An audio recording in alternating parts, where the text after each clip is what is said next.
পুরাতে নদীর পানি রে বন্ধ করে দিল রে, পুরাতে নদীর পানি রে বন্ধ করে দিল রে, কাছে যেতে দিল না সে ঠাই, বলেন কাছে যেতে দিল। আরে পশু পাখি খাইলো কেহ বাধা না দিল, বাধা শুধু আসগরের বেলায়, বলেন বাধা শুধু হুসাইনের বেলায়, পুরাতে নদীর পানি রে বন্ধ করে দিল রে, কাছে যেতে দিল না সে ঠাই, পশু পাখি খাইলো কেহ বাধা না দিল, বাধা শুধু হুসাইনের বেলায়, বাধা শুধু আসগরের বেলায়। মুসলমান আব্বাস আলমদার ইয়াজিদ বাহিনীর কথা শুনেন নাই? ওই পানির মশকটা ডান কাঁধের মধ্যে নিয়া পুরাটা নিয়া যখন সামনের দিকে আগায়, আব্বাস আলমদার ডান হাতের মধ্যে ওই ইয়াজিদ বাহিনীর লোক থেকে একজন মালিক ইবনে মারওয়ান এমন ভাবে আঘাত করেছে, ওনারা একবারে হাতটা ছিঁড়ে গেছে।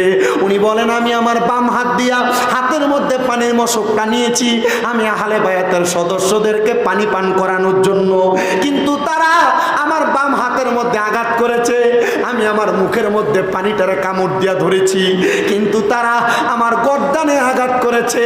আহারে আব্বাস আলমদারকেও শহীদ করে দিয়েছে কারবালার ময়দানে।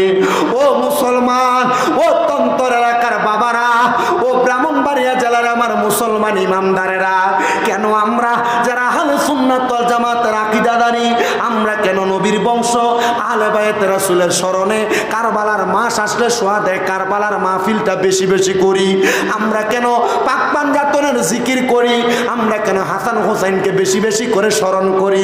একটাই মাত্র কারণ, হযরত ইমাম হুসাইন রাদিয়াল্লাহু তাআলা আনহু শাহাদাতের পেয়ালা পান করেছেন আমরা গুনাহগার উম্মতের জন্য। ও মুসলমান, হুসাইন ইবনে আলী রাদিয়াল্লাহু তাআলা আনহু বলে আমি আমার ঘরের মধ্যে আমার তাঁবুর মধ্যে বসে রইলাম এশারের নামাজের পরবর্তী সময়ে, আমি আমার স্ত্রী হযরতে সাহারা বানুর ডানুরুর মধ্যে আমার মাথাটা রাইখা আমি কোরআন তেলাওয়াত করতেছি, আল্লাহ তাআলার কোরআনের আয়াত পড়তেছেন। হুসাইন ইবনে আলী রাদিয়াল্লাহু তাআলা আনহু বলে আমি যখন আল্লাহ তাআলার কোরআনুল কারীমের আয়াত তেলাওয়াত করি এমন টাইমে আমার চোখটা লেগে গেছে। আমার চোখটা যখন লেগে গেছে হঠাৎ করে হযরতে সাহারা বানুর বাণী প্রকাশ করতেছেন কিতাব আস-সাওয়ারিকুল মুহরিকার মধ্যে, বলতেছে হযরত শামে কারবালার মধ্যে উনি বলতেছে আমি হঠাৎ করে ঘুম থেকে লাফ দিয়ে উঠলাম, আমার সাহারা বানু প্রশ্ন করে ও ইমাম হুসাইন ইবনে আলী রাদিয়াল্লাহু তাআলা আনহু আপনি কেন ঘুম থেকে এমন ভাবে জাগ্রত হয়ে গেলেন, আপনি কেন ঘুম থেকে হঠাৎ করে হতবিলম্বিত হয়ে উঠে গেলেন? উনি ডাক দিয়া বলে অন্য কোনো কারণ না, অন্য কোনো কারণ না, আমি হঠাৎ করে ঘুমের মধ্যে দেখতে পাইলাম আমার কলিজার টুকরা আব্বা জান, আমার কলিজার টুকরা আম্মা জান, আমার কলিজার টুকরা বড় ভাই হযরত ইমাম হাসান ইবনে আলী রাদিয়াল্লাহু তাআলা আনহু আর আমার নানা জান জান্নাতে একটা খাবারের পেয়ালা নিয়া, আমার নানা আমার খাতুনে জান্নাত মা ফাতেমা, আমার আব্বা হযরত আলী কাররামাল্লাহু ওয়াজহু, আমার বড় ভাই বসে আছেন। আমি প্রশ্ন করলাম ওগো আমার আম্মা জান, এত সুন্দর সুন্দর খাবার আপনারা কেন ভক্ষণ করেন না?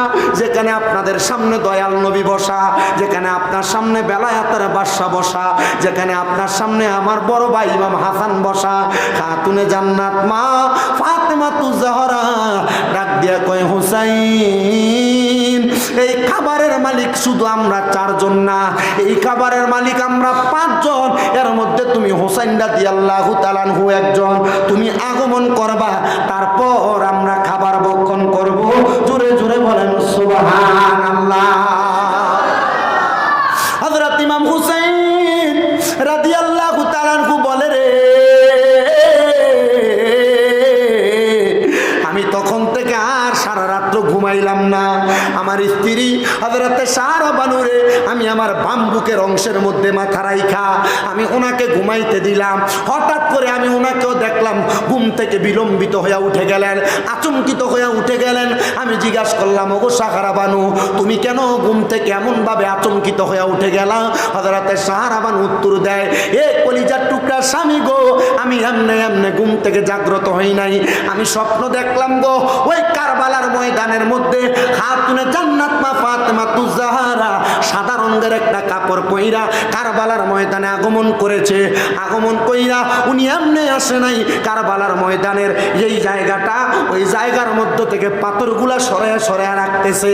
আমি প্রশ্ন করলাম, ও হযরতে খাতুনে জান্নাত ফাতেমা তুজ জাহরা, আপনি তো জান্নাতের রমণীদের সরদারিনী, আপনি কেন কারবালার ময়দানের পাথরগুলা সরাইতেছেন?